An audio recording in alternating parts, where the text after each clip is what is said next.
Okay. Last one, these are the focus and directrix parabolas.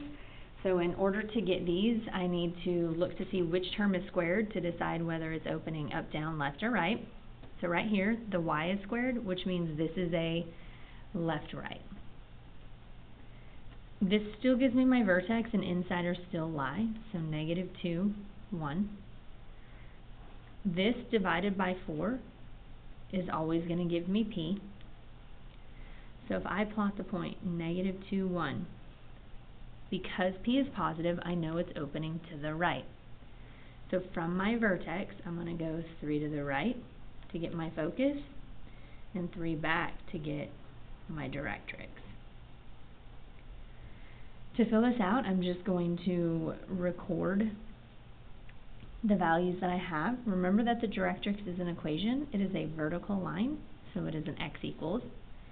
Since this is x equals, my axis of symmetry is a y equals, and it's just the y coordinate of the vertex. Since this is flipped, so since it is not an up-down, my domain and range flip. So now range is -infinity to infinity.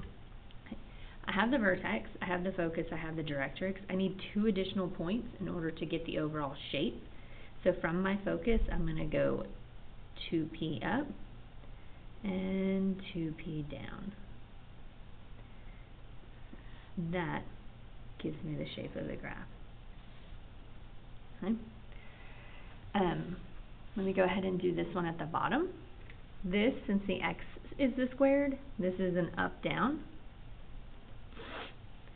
I still get my vertex, inside are still lie, so I have -3, 1.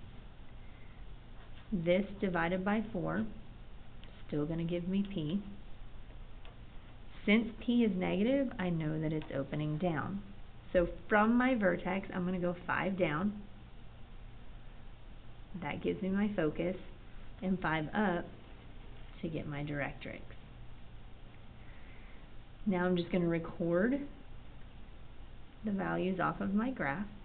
Directrix is a line, this time it's a y equals. So if that's a y equals, my axis of symmetry is an x.